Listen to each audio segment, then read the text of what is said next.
Okay, so good afternoon, everyone. So everyone can hear me, right? So when we're considering the expansion and sustainability of fashion, of course we think of all the cash and capital, okay, that dig into the fashion industry. But then when we look at sustainable fashion, most of them are still small brands, even from Europe, that already developed over 20 years, 2 decades of these brands. Most of them are still very small. So within this presentation, I want to really look into how digital marketing can help to sustain these fashion brands, so that even they are doing or working like an artisan to promote their idea, these brands, these young brands, can still sustain themselves in the long run. So when we look at digital marketing, let's not forget all the traditional marketing strategies or channels that's been in place in the market over the years. And the marketing landscape keeps evolving over the years. And there are, I will show some figures in the slides to come. There are actually ceiling for these digital landscape. And of course, they keep evolving, but the amount never, exceed the traditional marketing. So I'm sure lots of you, had come across what we use, okay, the tools that we use for digital marketing. So I'm not going to dig into that. But let me show you, the history of digital marketing that we have to pay attention to. For example, one very significant innovation, after 2019, would be the growth of video marketing. Okay, all the live streaming that you see nowadays actually came up before the pandemic, and also the rise of some of the most prominent platforms since then. And of course, last but not least, the AI that's in place now. So look at this. I think this chart actually crystallizes most of the significant, landmark, okay, during the last 2 decades. For example, the launch of Facebook in 2004, I'm sure everyone know how it goes after. And also 5 years later, the launch of Instagram, that actually caused competition between Facebook and Instagram, that leads to the acquisition of Instagram by Facebook. And also the YouTube, okay, also got acquired by Facebook after. So within these 5 to 10 years time, you can see how the social media landscape been evolving to be more and more engaging the everyday life of our audience. And so after 2019, it leads to the rise of content marketing. What we call content marketing today is that you have to keep updating your social media platform, or to kind of connect your products, your brands, to the audience like every day. Okay, that's how we create the content, but not like traditional marketing, that maybe you just create a big campaign and launch the ads in the market and then everyone will know. So that's maybe the traditional marketing. But then nowadays it's like every day you need to create something new in order to communicate with your audience. And after launching of these platforms, social media platforms, they also continue to evolve, and you see a lot of these live streaming thing coming up, like in 2016. Facebook Live launches, right? And so after, even during the pandemic, it just boomed because of all the social distancing. It also involved a lot of AI technology inside. And of course, when doing something physical, it connects with the AR and VR technology, which we will come across in the later slides. So what is e-commerce? Of course, it's to its simplest definition. Of course, it's like making transaction online through your web. But as time goes by, it kind of evolves more sophisticated and connecting physical and online to a more, I would say, yeah, to a more complex format. Of course, there are also, online store that only, appear online.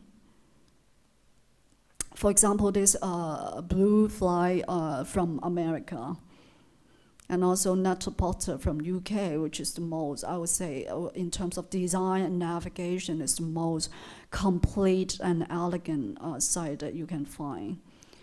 And also Farfetch, more on fast fashion.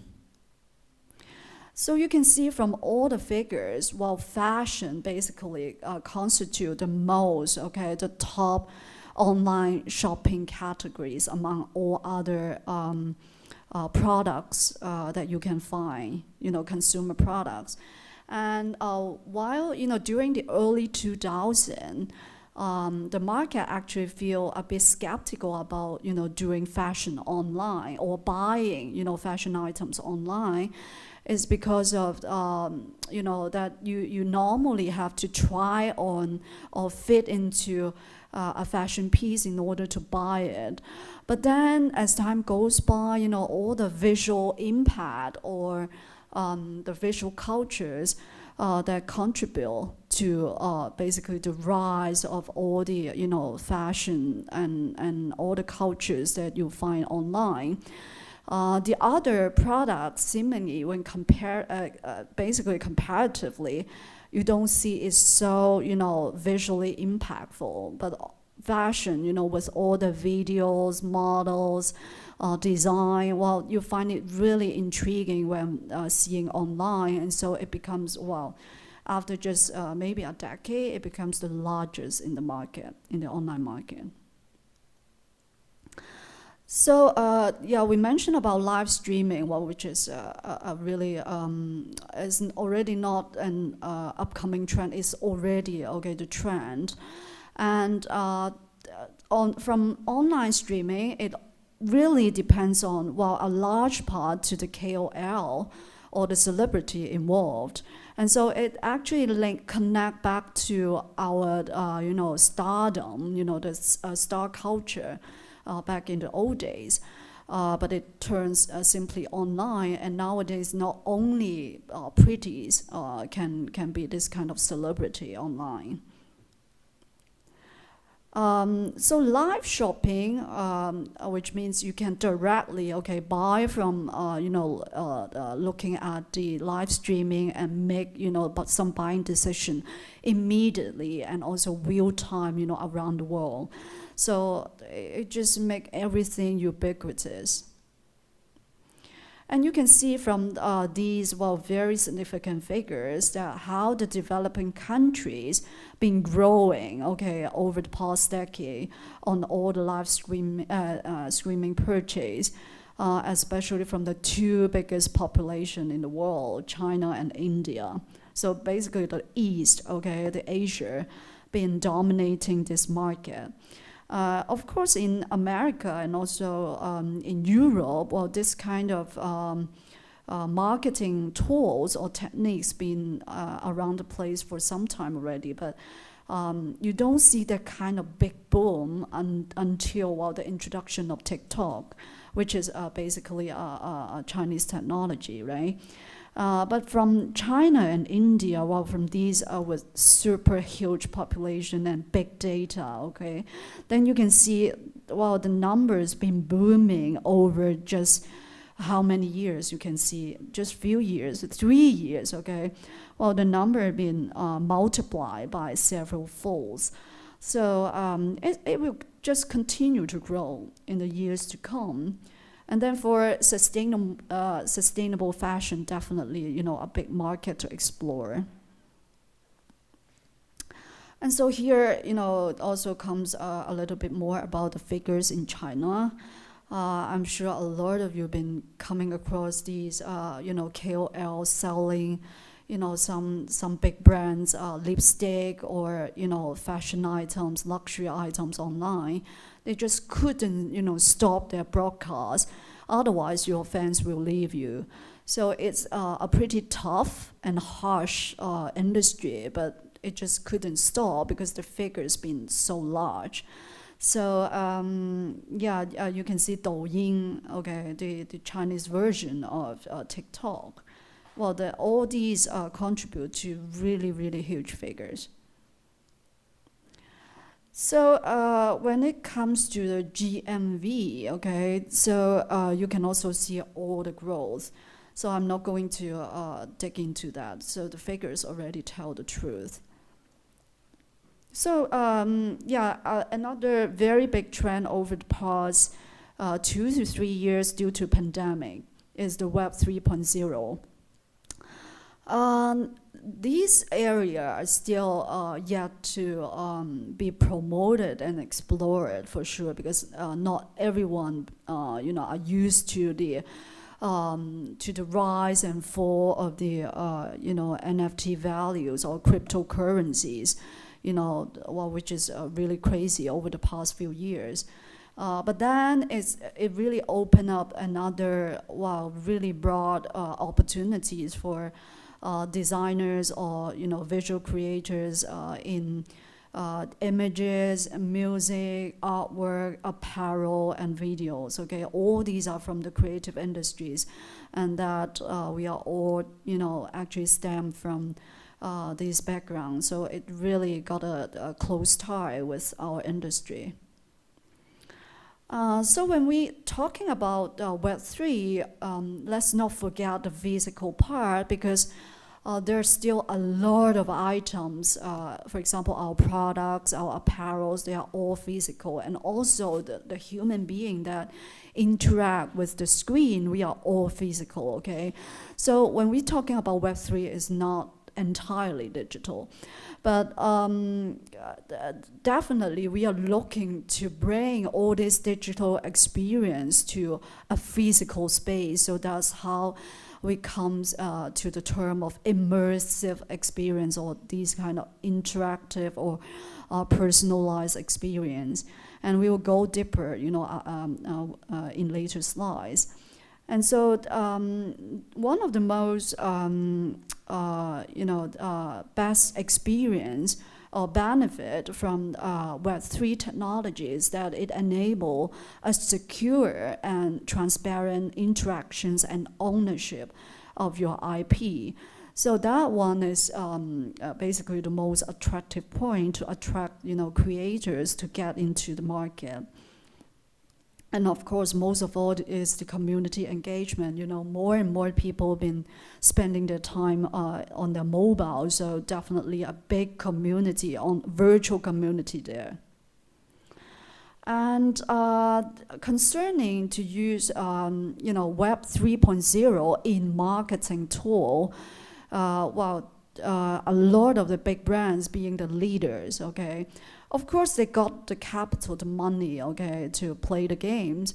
But I think, looking into the luxury brands is actually the index that that serves as a trend forecast for smaller brands. We actually need to know what they are doing so we can adjust, our marketing plan or strategies. So a lot of them been doing extremely good, like LV. So LV been doing a lot, and even Gucci.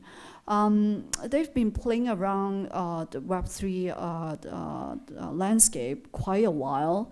So you not only own the crypto, the digital assets there with your cryptocurrency, but you can also translate that into some physical products. Okay, so you own that luxury item as well as the digital format. So it's basically the biggest trend now.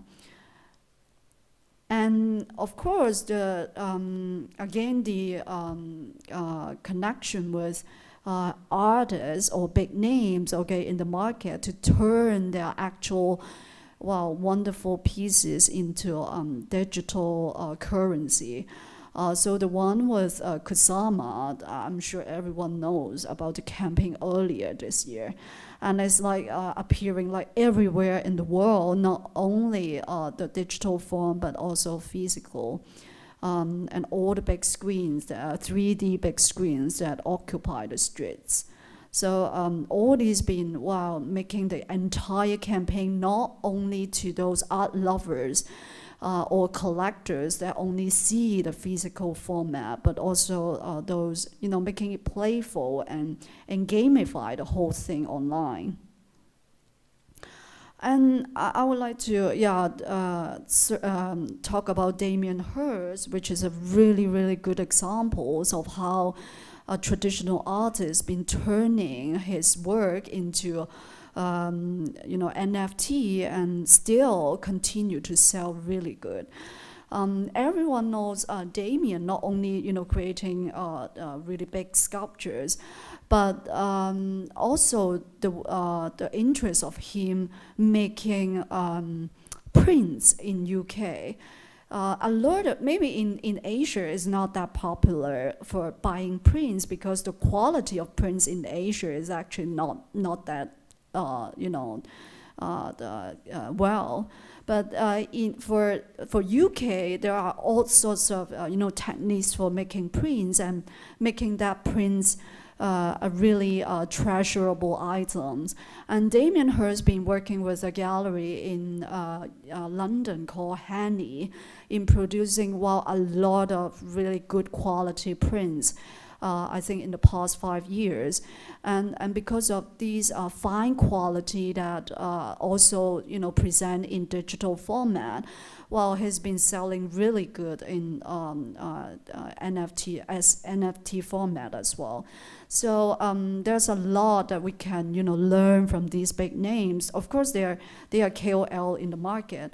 But then, even for younger brands, if they can catch, the trend or the taste of the younger generation, basically they can all, sell from their social media and also NFT. And now almost all the format of his new art were connected to digital format. And what I also want to, hinge on these figures from UK because United Kingdom, being basically London, okay, has been one of those market that make really good use of the creative industry or the creative assets that created by all the designers, artists. They've been transforming all these not only, into, you see a lot of them in museum that doesn't actually convert into capital, right? But for London, they've done a brilliant job in converting these digital or visual assets into something that are buyable, that are marketable, and that can convert into capital. So it's basically, a lot of them been getting through, some digital technology. So from the figures, it's the 4th largest digital economy in the world. So a lot of people, been amazed by the classics or tradition of UK culture, right? And all the tradition from the royal family. But a lot of people don't know that actually UK's digital footprint has been really, really high over the past decade. And of course, most of them been all the figures, okay, all the top 3 been dominated by the Nordic or the European countries. The only Asian representative came from Singapore. So that's really normal because Asia has been developing, and also South Korea. So here, let's also reference to the luxury e-commerce, okay, from UK, because you can see that around 25% of the UK luxury shopping now taking place online. And I did mention about the ceiling, okay, in digital marketing, or most correctly, the digital sales. Because when you look at the older cultures in Europe, and also the more new digital market in Asia, there are all those figures showing that 25% is basically the ceiling, okay, for all the digital sales. And so within that 25%, you can see in UK, 60% came from mobile. So everything, okay, all the brands, if you want to market yourself online, do it in a mobile format. And here you can also see how sustainability been playing a part in all the sales. Well, you can see actually people, all the buyers or audience, been appreciating the resale service, or being able to trace the brand in digital format, and even rental services. All these recycling or upcycling process is super helpful to no matter eco-friendly fashion or sustainable fashion brands. So you can see how digital and the recycling been connected together. Of course, contribute to the employment rate, creating a lot of new jobs. So I would like to go a bit into AR and VR that we mentioned. 3D screen. Well, I'm sure everyone, when coming across Central, you see all the big screens dominated by big brands and all the artists.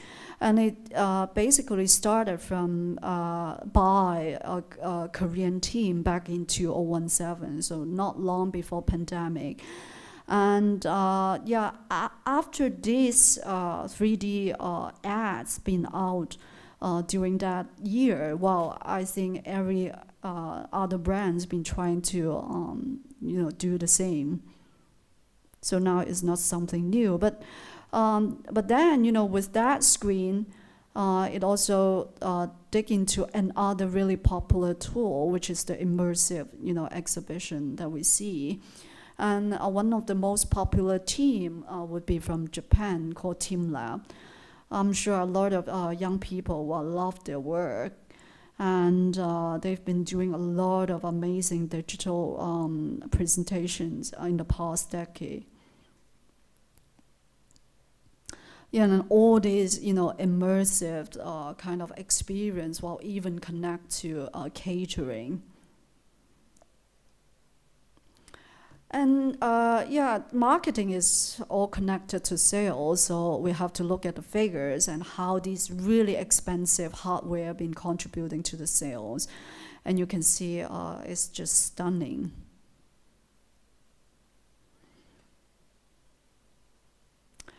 And there are, of course, fashion shows that use these technologies in the past few years, and especially when pandemic happens, people rely, or brands relying more and more on this kind of technology. And now, of course, you can always see the same, or the digital format of an exhibition or fashion show online.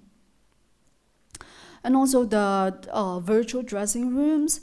I think this technology is not something new, but it just keeps becoming more and more popular. And you can see, all the sales figures, it just doubled in a few years.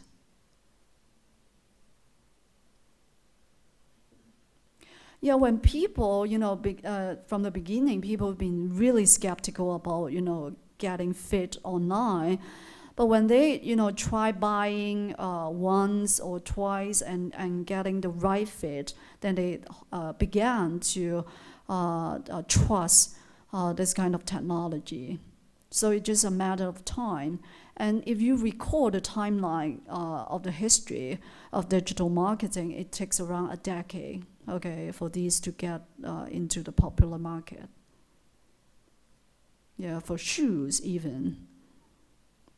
So the last part would be AI, the most popular trend.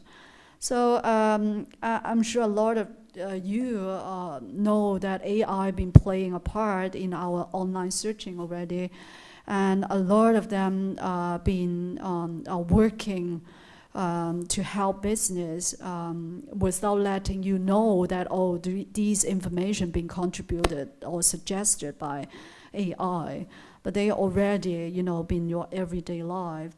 So whether good or bad is not, within the context of today's presentation, but I'm sure, if we're gonna sustain our fashion brand, we have to make good use of AI and know how to play around the different technologies.